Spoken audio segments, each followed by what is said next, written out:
foot the bill for health insurance exchanges if they choose to set them up, and they're very expensive, estimated to cost between $10 and $100 million per year to operate. And of course, those costs could go up because we're still getting hundreds and hundreds of pages from HHS telling us what we actually have to do to run an exchange.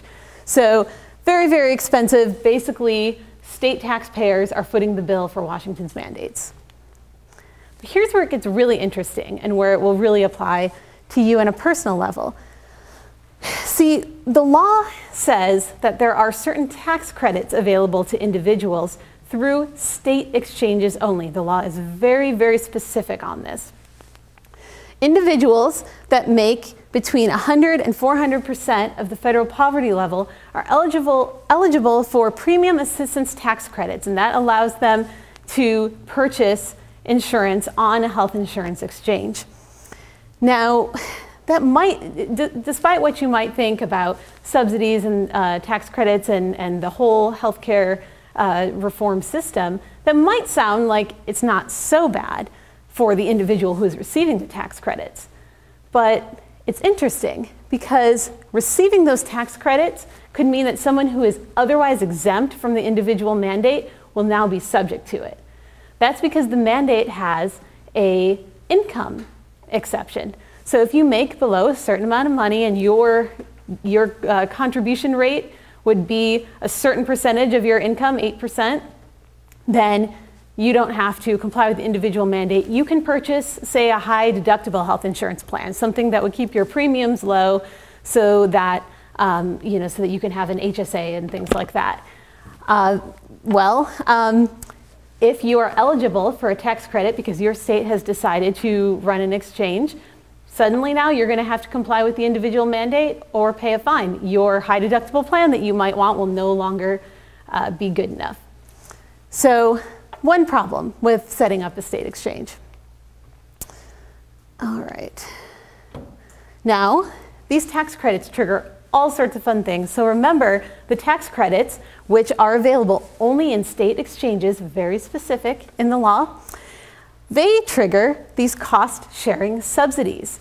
What does that mean? These are taxpayer subsidies that are given directly to insurance companies for people who are between 100 and 250% of the federal poverty level. These are billions of dollars throughout the country of taxpayer money directly being funneled to private insurance companies, and that is to purchase health insurance for people that goes above and beyond the plans that the federal government will force you to have. So increasing the deficit, increasing the burden on the taxpayers, again, only triggered in exchanges where tax credits are available, which are state exchanges. And finally, local businesses. What is the effect on businesses? Those tax credits that we just talked about also trigger something called an employer mandate, which I'm sure you have all heard of. If you're an employer of 50 or more full-time employees and you do not provide the government-approved insurance to your employees, and I'm sure Jack will talk more about what this entails, but this is the essential benefits plan. If you don't provide that to your employees, you and one of your employees, just one of them, goes to purchase health insurance on an exchange and is eligible for a tax credit that we talked about before. Now notice, I didn't say that they took the tax credit, just eligible for a tax credit. Suddenly, you are going to have to pay $2,000 fine per employee per year. And the technical aspect of that is they calculate the fine, they subtract the first 30 employees from that, and then they calculate it $2,000 per employee per year if you're not providing this government-approved health insurance to your employees. That is really, really expensive.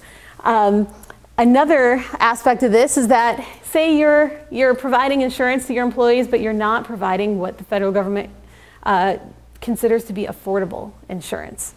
Right, so something is affordable if the insurance, if the employee's share of the insurance goes above 9.5% of that employee's household income, which of course means you're going to constantly have to calculate that, then that insurance is unaffordable, and you're going to get penalized for not providing what the government would consider affordable insurance to your employees.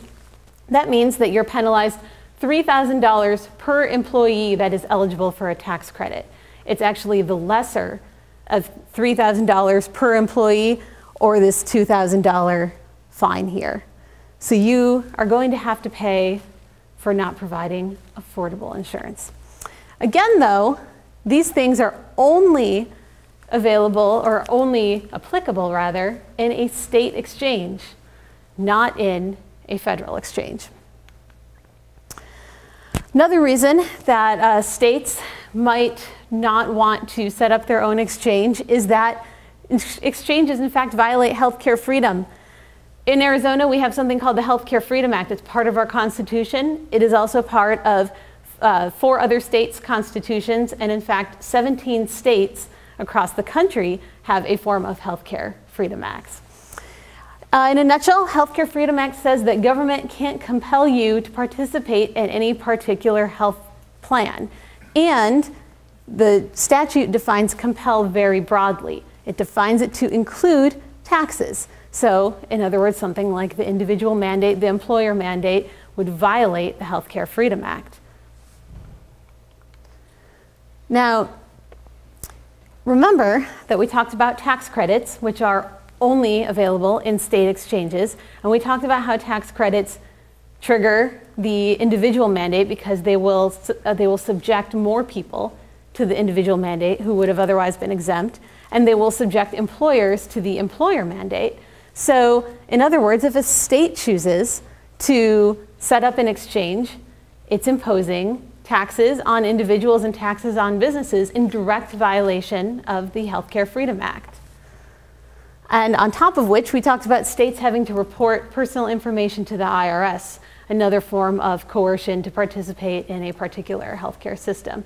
So any of these 17 states that decide to set up state exchanges are violating their own state laws.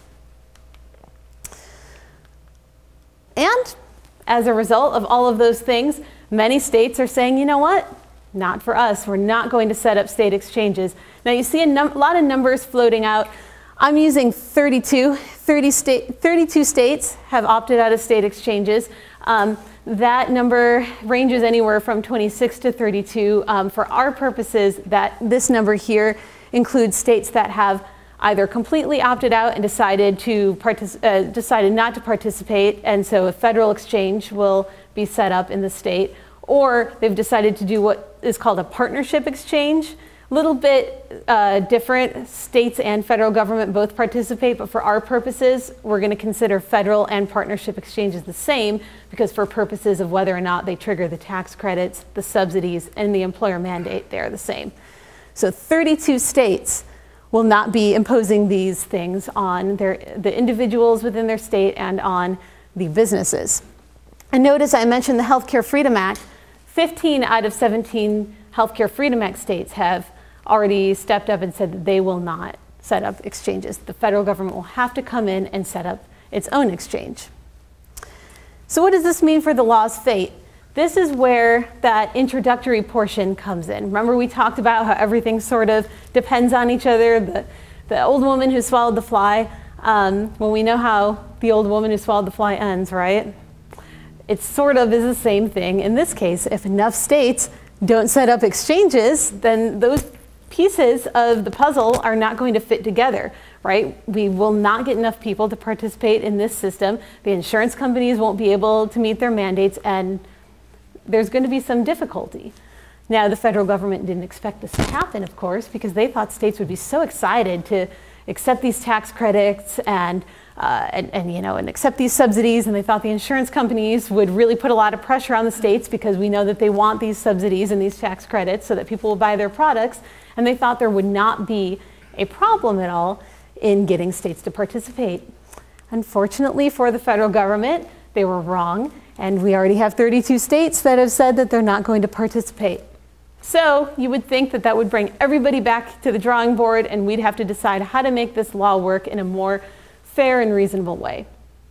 But that's not how the federal government works, as we know. And so what we have, last May, the IRS writes up a rule, what I call the illegal IRS rule.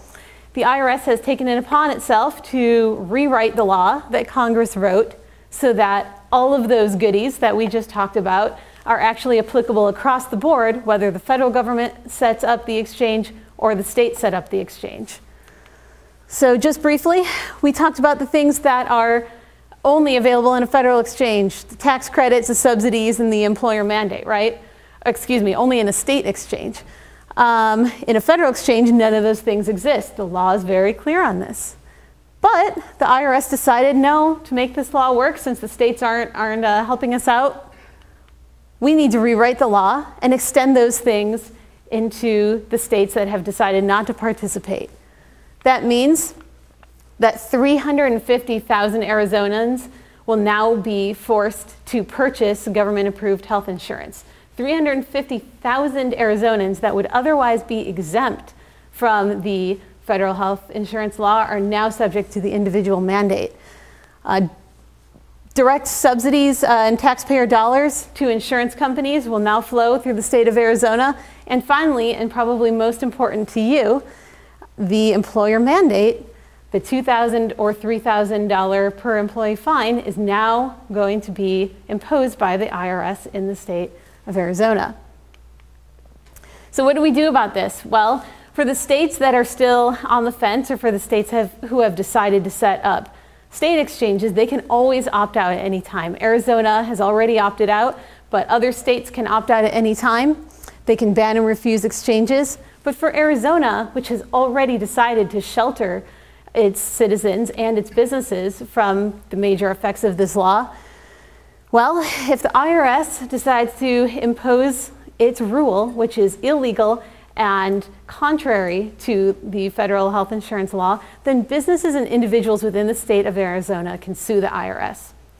You might have heard that in the state of Oklahoma, such a lawsuit is already ongoing. The state of Oklahoma sued the federal government after the IRS wrote this rule.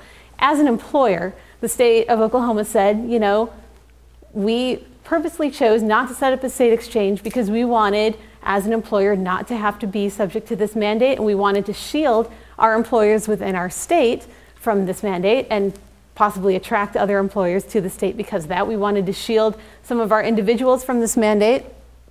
And now the IRS, contrary to the law, is imposing these things on us. So they sued the federal government. That lawsuit is still ongoing. The federal government has moved to dismiss the lawsuit. That is something that the government typically does. So we're going to see what happens there, but that is only in one region of the country. These lawsuits are possible in any region, in any state, and there is a very, very, very strong case to be made here against the IRS rule. So I'll end with that, and I will just say that if any of you are concerned about the legal effects of the IRS rule and how it will affect you, and interested in what opportunities you may have to possibly get involved in a lawsuit, see me, because that's what I do. And with that, thank you for your time, and I will be available for questions after Jack's presentation.